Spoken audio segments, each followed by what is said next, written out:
EOM Business Network. So much for one broadcast.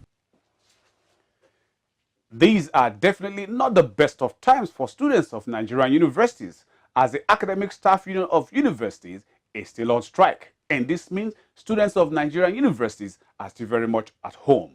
Very sad one. We only hope this is not another 12 months of stalemate between the federal government and the university union.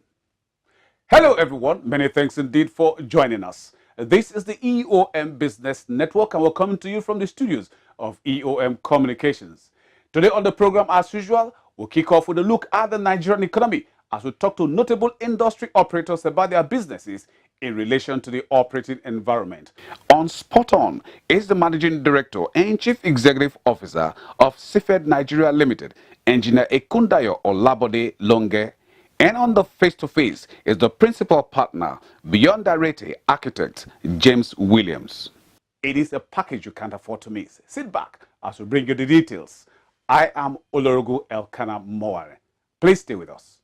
The Proudly Nigerian campaign is an initiative committed towards locating, identifying, recognizing, and promoting outstanding Nigerian individuals and organizations, both domiciled in the country and in the diaspora, for their positive contributions towards the continuous growth and development of Nigerians and the brand Nigeria.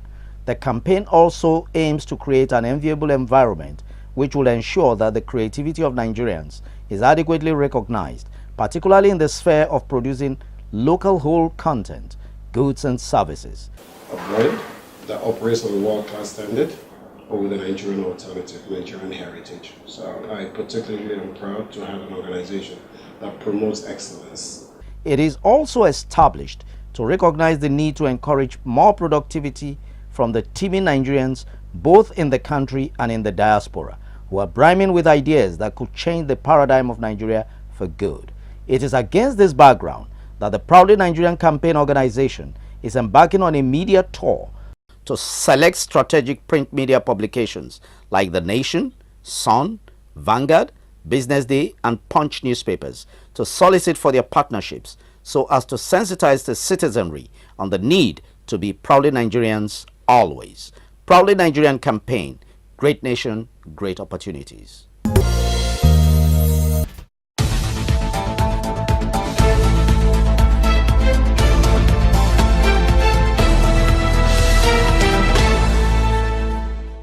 According to research findings, Nigeria has an estimated housing deficit of 70 million units, with an increase of about 900,000 units annually. President and Chief Executive Officer of Perfection Real Estate Investor CMS Limited, Niyi Adeleye, has criticized government for not doing enough to address the housing challenge in Nigeria. Because of government neglect in the past, right, about housing, there has been no plan right from the beginning about housing Nigerians. So for this reason, there are a lot of housing deficits.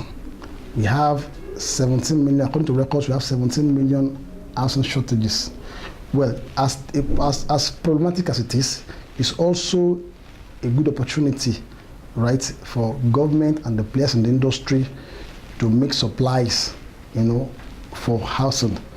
But the issue is about, number one, government has not really done enough, right, to make the average, because I'm concerned about the average Nigerian, not concerned about, just the people that can afford housing.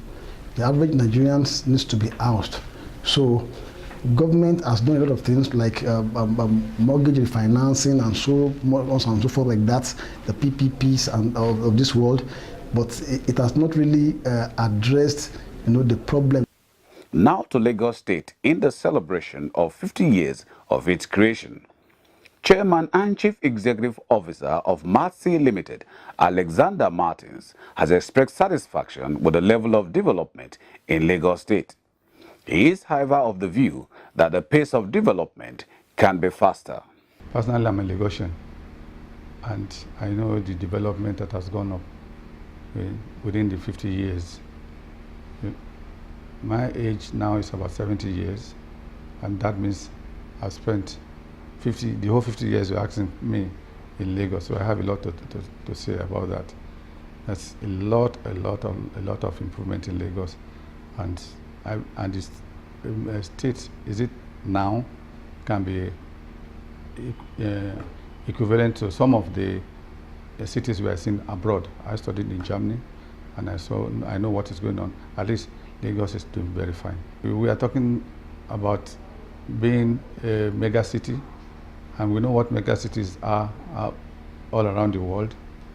And if we want it to be that, to become a mega city, we have to move faster than the pace we are going at now.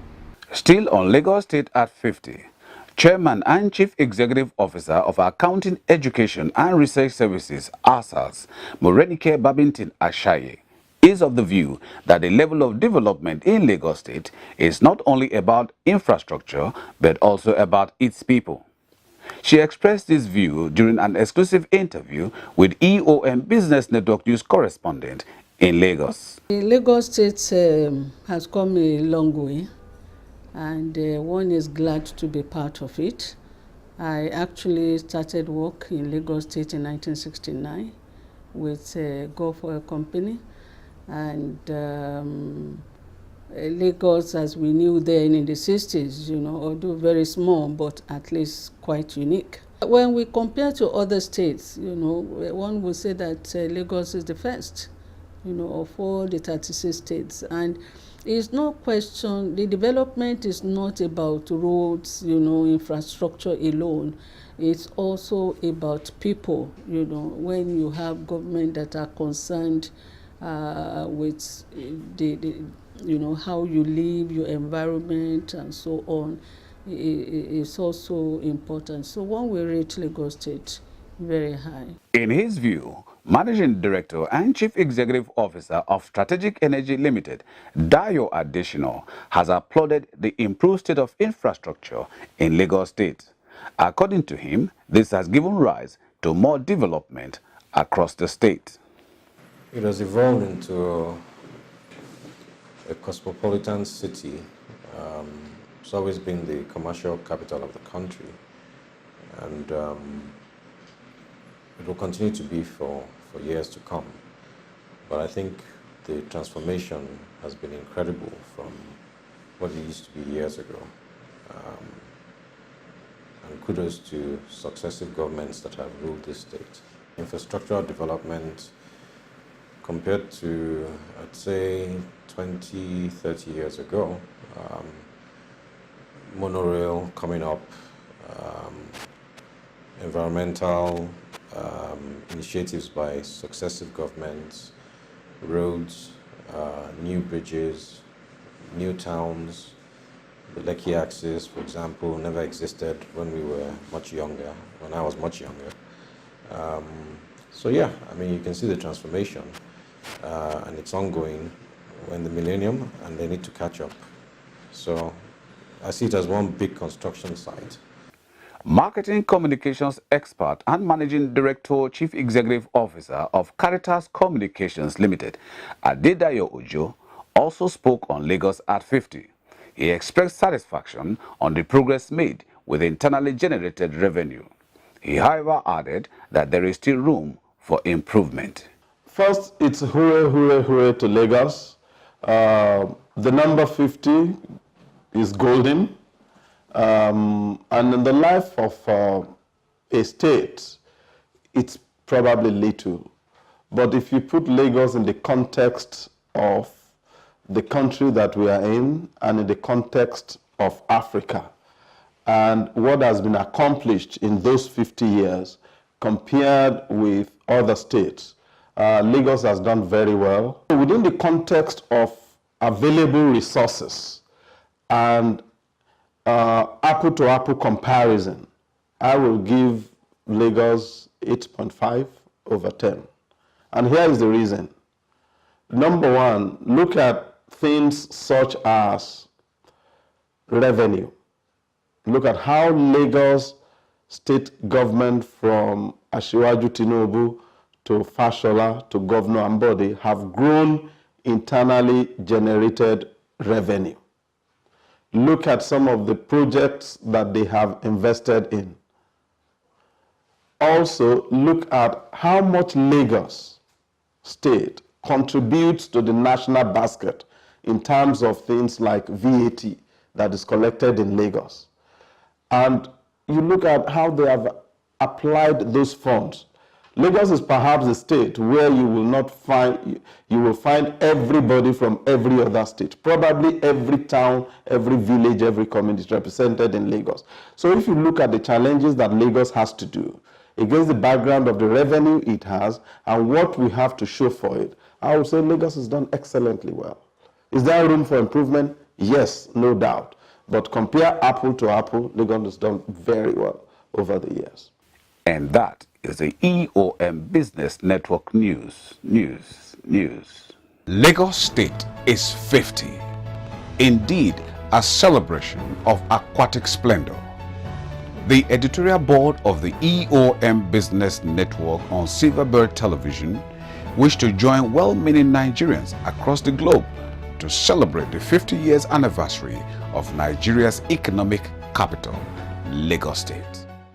Banji Feyitola is the president of CFA Society Nigeria. Achieving 50 years is an important milestone in the life of any individual. In the life of Lagos State, certainly 50 years is a long time, and certainly the state has made a lot of giant leaps in those 50 years, and I'll say congratulations to the state for that. First issue is the issue of infrastructure, and I know Lagos is trying. Lagos is doing its best to improve infrastructure every day, building roads, building bridges and all that. But if you do not tackle the infrastructural challenges that you face, as a city, particularly a mega city like Lagos, then clearly, the cost of doing business becomes a lot more expensive, and, it just becomes more tedious for investors and for people who are looking to do business to come operate within that country. So my view is that infrastructure is a major challenge in Lagos. Obviously, there are also some social problems like education, poverty, and all that. So I'm in no means trivializing that. But I actually think that if we can get infrastructure right in Lagos State, then a lot of development, a lot of growth will come with infrastructure development. And I give you a good example. I see lots of people struggling to move around Lagos.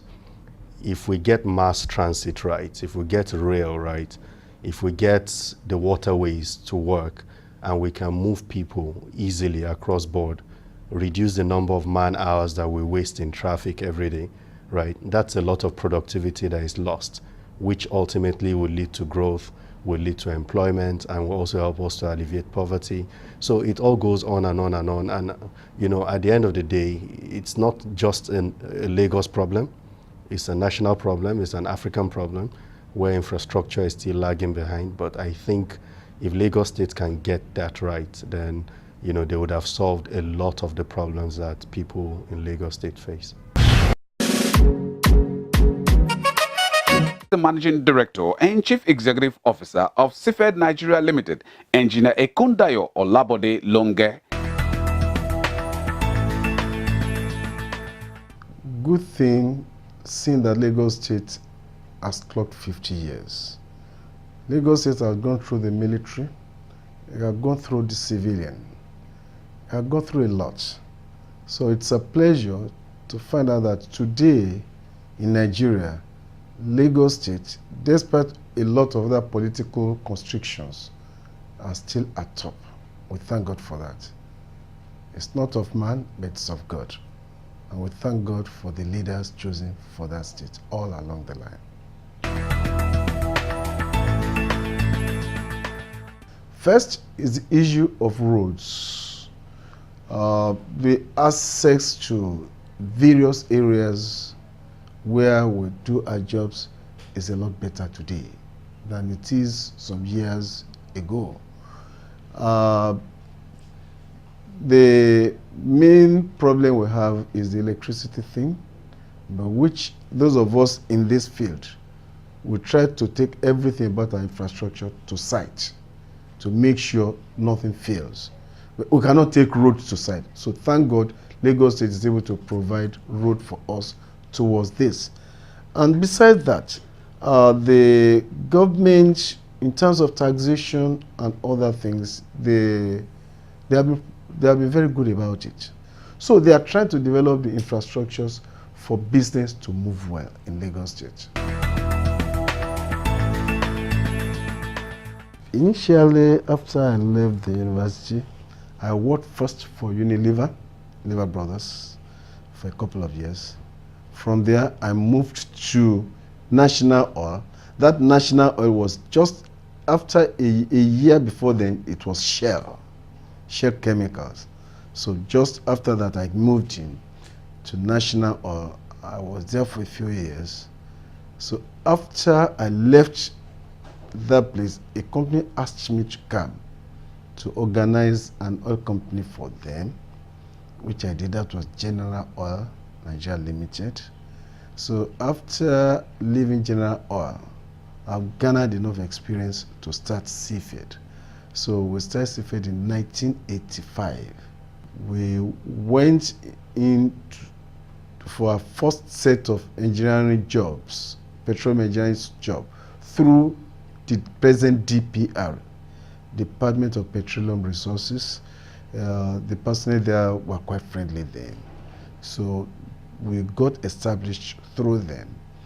And then, not long after, we penetrated into NNPC. We were maintaining some of the, that was the time they were putting up some of these depots. So we took part in the depot in Enugu then, and then a few others. And eventually our job is more now with most of the petroleum marketing industries, companies like Mobil, Total, Corn Oil, MRS. Such are our clients today. And we thank God, Sifed has a very good reputation with these companies.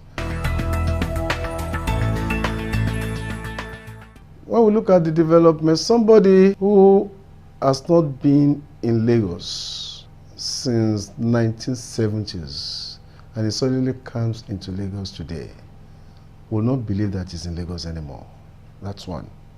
Then two, somebody who was not in Lagos 3 years ago and he comes in today will find a new Lagos. That goes to show the type of leadership that God has given Lagos State all along the line, right from the time of Brigadier Mobolaji Johnson. These are the people who have been focused at developing Lagos State, and that has been what you are seeing today. Principal partner, Beyondarete architect James Williams. Well, I think Lagos has come a very long way. I was born in Lagos. I've been able to be witness to a lot of changes that happen in Lagos. And Lagos has every reason to celebrate because Nigeria, being the country, Lagos has been like the main hub for business and for a lot of things happening in Nigeria. So, and so much so that a lot of other people from other states actually believe Lagos is not anybody's state. It's a state that belongs to everybody. So Lagos actually sets standard, like a model kind of state for other states, and seems to be the apple of development, or apple of people's eyes in terms of development in Nigeria. So much so that people even from South Africa actually try to find their ways into Lagos as a business means for them. So celebrating Lagos at 50 is actually something that is actually to be happy about. Yes, because I think we actually deserve it, and we've actually come a long way from how it was 50 years ago to the way it is right now. You have to have where you're going to. If you have your vision, then all those other challenges that you begin to see, they are like a stepping stone that you say, okay, look, this is a challenge. There are days you need to know this person, but once you realize that there's an opportunity and you have something to offer, then those challenges become null and void. Now, some of the challenges we face is basically from the civil service in terms of planning. Each person that is employed into the service doesn't actually find out what each of the law is actually doing, what is the purpose of every regulation given. And the person becomes like a machine, a robot. They just, okay, this has to be like this, that's like that. But every time you challenge a law, you begin to realize that if an architect comes up with a new idea, the law that you think doesn't cover it could actually cover it, but you just have to be able to have an open mind towards that thing. So, which is one of the challenges, the level of intelligence of the people within the civil service. I would say it's a success story. I would say it's a success ladder story, because I'm just starting, and my main goal when I started was the money will come, but I need to establish something that is timeless. Every single design I've worked on, I would say some of them actually just did it and look, let this thing be built so people can see it. And the more people see it, the more people will recognize. And since success is, or whatever, it's a continuous process, I believe the foundation is what I'm building right now. Now, in 10 years, God sparing my life, I believe when people see that there's this steady flow of how this firm works or what they offer the market, then we can now start saying that, look, we already have a name established. Now people can start coming towards us, people can start approaching us, not based on man, no man, not based on, oh, he knows this person, based on the work done. Beyondarete started in 2009, myself and my wife, Fadeke Williams. We started at the point of the economic crisis, where a lot of people were coming back from the UK. And I was working in Belfast then. And I think in December 2008, my boss came and said, look, this economic crisis is hitting us and we need to cut down on staff. In order for me to move forward, God allows me to do stupid things. My boss said, nah, please don't come back to the office. So it was, I can't go back there. I can't go to the UK. Okay? There's only one path, the narrowest path that seems. As at that time, I had only minus 70,000 naira to my name. So I said, okay, look, to my girlfriend, what do you think, should we start something? And I was sleeping, I had the mattress on the floor. I was sitting down, she stood there, she was like, that's true. So we sat down, started thinking of a name, and we came up with Excellence, came up with Beyond, and went and found out, created Beyondarete. My brother is a structural engineer. He happened to have a client back then, Horizon Capital Investment, Tuji Abdul and Gabriel Audu. So he was going to have a meeting with them. I told him, look, these guys are in there. Let me meet them now. Just let them know who I am. He said, oh, that's true. They need an architect. So he arranged it, and he called me that, look, they want to, they heard I'm an architect, that should come up for an interview and all that. So I went in, saw them at their development in Savoy, in Moniru, met with young guys. Tunji is probably maybe 8 years younger than I am, and Kabru is probably around the same age. But I could immediately see that our division of where they're going to. So I showed them what I did, what I'd done, and all that. I said, okay, fine. So the first project we came up with was Berkshire 8 in Oniru. So did that with them. I virtually gave my blood for that project because I was on site every single day because of my first project that was going to be designed by then. The Delamain one was the first one that was built. That one is on Lekki, Patara Rebecca. And immediately people saw it. I got like 2 other projects from that first one. Then the Berkshire 2 came up, and I think I got like 1 or 2 other clients. So with that, I kept evolving, kept moving forward. Then I kept telling myself while doing this that, look, I don't want to have a regular building. I don't want to do something that you can look at and want to copy. And this is where we bring down the curtains on today's package of the EOM Business Network. Thank you very much for being a part of it. Our sincere gratitude to our sponsors for your continued interest and support. And we hope you have benefited from the content of today's episode. And just in case you missed out on any aspect of it, then you can come with us to eomcoms.com. And please always remember, we are champs. In the meantime, on behalf of the rest of the production team, please always remember, I am Olorogo Elkanah Mawari.